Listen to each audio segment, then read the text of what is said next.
ఇవాళ ఢిల్లీకి వెళ్లనున్నారు CM Revanth Reddy, deputy CM Bhatti Vikramarka. సాయంత్రం 4:30కు ప్రధాని మోడీతో భేటీ అవుతారు. విభజన సమస్యలు అలాగే రాష్ట్రానికి రావాల్సిన పెండింగ్ నిధులపై చర్చిస్తారు. పార్టీ పెద్దలతో కూడా CM Revanth Reddy, deputy CM Bhatti సమావేశమవుతారు. నామినేటెడ్ పోస్టుల భర్తీ, పార్లమెంట్ ఎన్నికలపై చర్చించబోతున్నారు.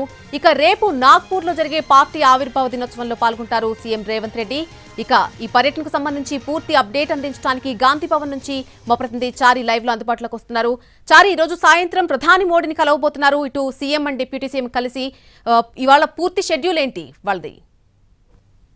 12 గంటలకు హైదరాబాద్ నుంచి సీఎం రేవంత్ రెడ్డి అలాగే డిప్యూటీ సీఎం భట్టి విక్రమార్క హైదరాబాద్ నుంచి ఢిల్లీకి బయలుదేరుతారు. ఢిల్లీకి వెళ్ళిన తర్వాత సాయంత్రం 4:30 ప్రధానమంత్రి అపాయింట్మెంట్ ఉంది. గడిచిన కొద్ది రోజులుగా ప్రధానమంత్రి అపాయింట్మెంట్ కోరారు. రాష్ట్రంలో ఉన్నటువంటి సమస్యలు అలాగే ఆర్థికంగా సపోర్టుకు సంబంధించినటువంటి అంశాలన్నిటి మీద కూడా ప్రధానితో భేటీ కాబోతున్నారు.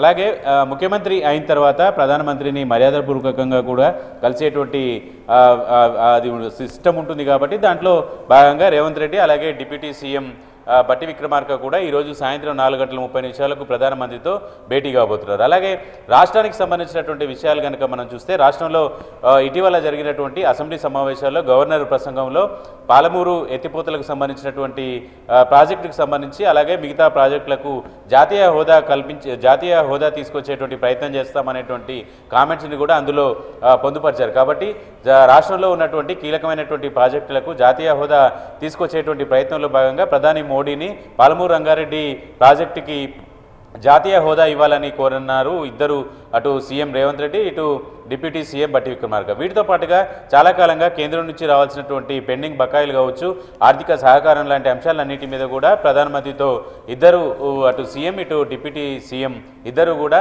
రాష్ట్రానికి సంబంధించినటువంటి ఆర్థిక వెసులుబాటు అలాగే పెండింగ్లో ఉన్నటువంటి నిధులు ఇలాంటి అంశాలన్నిటి మీద ప్రధానమంత్రితో భేటీలో చర్చించేటువంటి అవకాశం ఉంది. అలాగే మరికొన్ని అంశాలను కూడా ప్రధాన దృష్టికి తీసుకెళ్లేటువంటి అవకాశం ఉంది. ఇప్పటికీ ఆస్తుల పంపకానికి సంబంధించినటువంటి కొన్ని పెండింగ్లో ఉన్నటువంటి నేపథ్యంలో వీటి మీద కూడా ప్రధానితో జరిగేటువంటి చర్చలు ప్రధాన అంశాలుగా చేర్చే అవకాశం అయితే కనబడుతుంది. మరి కాసేపట్లో సీఎం సచివాలయానికి కూడా వస్తున్నారు. ఆ తర్వాత సమీక్షా సమావేశం తర్వాత ఢిల్లీకి బయలుదేరి వెళ్తారు. ఢిల్లీలో ప్రధానమంత్రి భేటీ తర్వాత పార్టీకి సంబంధించినటువంటి ముఖ్య నాయకులతో కూడా భేటీ అయ్యేటువంటి అవకాశం ఉంది. ఇప్పటికీ CM Revanth Reddy political affairs కమిటీలో నామినేటెడ్ పోస్టులు, కార్పొరేషన్ల నియామానికి సంబంధించినటువంటి ప్రాసెస్ని ప్రారంభించినట్టు చెప్పారు. 4 రోజుల్లో పూర్తి చేస్తామన్నారు. ఇప్పటికీ 10 రోజులు ముగిసినటువంటి నేపథ్యంలో వీటన్నిటికీ సంబంధించినటువంటి అంశాలన్నిటి మీద కూడా అధిష్టానంతో చర్చించేటువంటి అవకాశం ఉంది. ఓవరాల్గా ఢిల్లీకి CM Revanth Reddy, deputy CM Bhatti Vikramarka ఇద్దరు కూడా అటు ప్రధానమంత్రితో భేటీ అలాగే పార్టీకి సంబంధించినటువంటి వ్యవహారాలన్నిటి మీద కూడా చర్చించబోతున్నారు. హైకమాండ్లో ఉన్నటువంటి ముఖ్య నాయకులందరితో ఇప్పటికీ రేవంత్ 2 సార్లు ఢిల్లీకి వెళ్ళి కలిశారు. ఈ రోజు వెళ్ళేటువంటి పర్యటనలో పూర్తిగా పార్టీ ఆవిర్భావ సభ కావచ్చు, రాష్ట్రంలో పార్టీ స్థితిగతులు కావచ్చు, పార్లమెంట్ ఎన్నికలకు సంబంధించినటువంటి సన్నాహకానికి సంబంధించినటువంటి దిశానిర్దేశము అధిష్టానం ఇప్పటికీ కొన్ని రాష్ట్రాలకు ఇస్తుంది. అలాగే రాష్ట్ర వ్యవహారాల ఇన్ఛార్జిగా నిన్న మొన్నటి వరకు ఉన్నటువంటి ఠాక్రే అని ఇక్కడి నుంచి బదిలీ చేశారు. దీపాదాస్ మున్షికి కూడా బాధ్యతలు అప్పచెప్పారు. ఓవరాల్గా పార్లమెంట్ ఎన్నికలకు సంబంధించినటువంటి అటెన్షన్ కూడా కాంగ్రెస్ అధిష్టానం తీసుకుంది. కాబట్టి రాష్ట్రంలో తెలంగాణ పార్లమెంట్ ఎన్నికలకు సంబంధించినటువంటి అంశాలన్నిటి మీద కూడా అధిష్టానం దిశానిర్దేశం చేసేటువంటి అవకాశాలు ఉన్నాయి. Right Chari, thanks for the